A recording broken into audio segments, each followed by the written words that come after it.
I met a traveller from an antique land who said, "Two vast and trunkless legs of stone stand in the desert. Near them, on the sand, half sunk, a shattered visage lies, whose frown and wrinkled lip and sneer of cold command tell that its sculptor well those passions read which yet survive. Stamped on these lifeless things the hand that mocked them and the heart that fed. And on the pedestal these words appear, 'My name is Ozymandias, King of Kings. Look on my works, ye mighty, and despair. Nothing beside remains. Round the decay of that colossal wreck, boundless and bare, the lone and level sands stretch far away.'"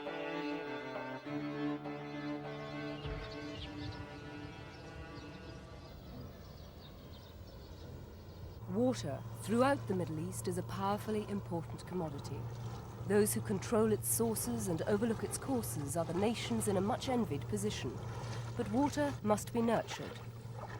One of the region's greatest rivers is the Nile, yet here early signs, even in the Egyptian capital, that this living water is being strangled. The river is being carpeted with lilies, causing serious problems for watercraft.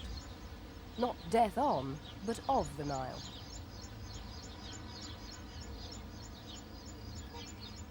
At Arish in North Sinai, it's not constriction of water, but its sheer strength that causes the problem. The incessant beating of the waves is wearing away the shoreline. A line of palm trees, rare for an Egyptian beach, is threatened. The tides have exposed the roots. Some have already given up their tenuous grip on the shifting sands, and for others, time is short unless action is taken soon.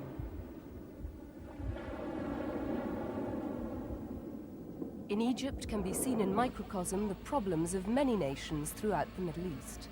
On the one hand, there's the desperate search for sources of water to help feed and generate growth in the parched center of the country, while on the other, existing water sources become polluted, or in the case of Arish, cause rather than ease problems. Management of water resources and land reclamation are equally important to the country's future. Important not only for economic but political reasons as well. To add to these pressures, there have been recurrent droughts and record-high temperatures.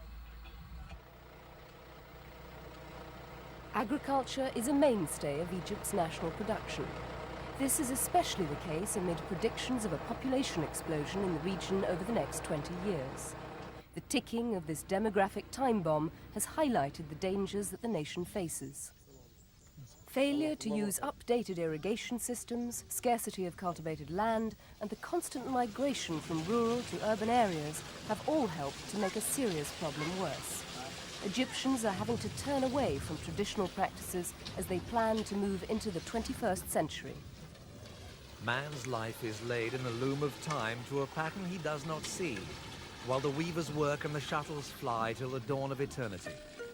Some shuttles are filled with silver threads and some with threads of gold, while often but the darker hues are all that they may hold.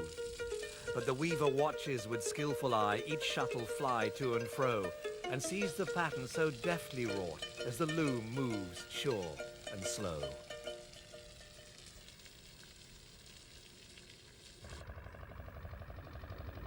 Egypt suffers from an acute home-produced food shortage and is desperate to reclaim land that has long produced nothing but sand. In places, irrigation relies on water that lies some 90 meters below the surface of the sand.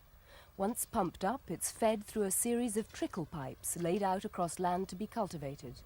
At the present, close to 75% of Egypt's wheat has to be imported.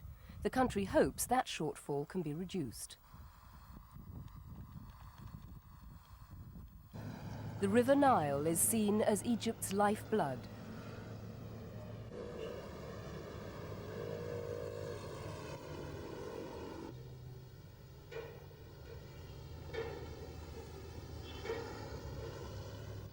But there are other nations which share the Nile basin and have a direct role to play in the region's future, most notably Sudan and Ethiopia.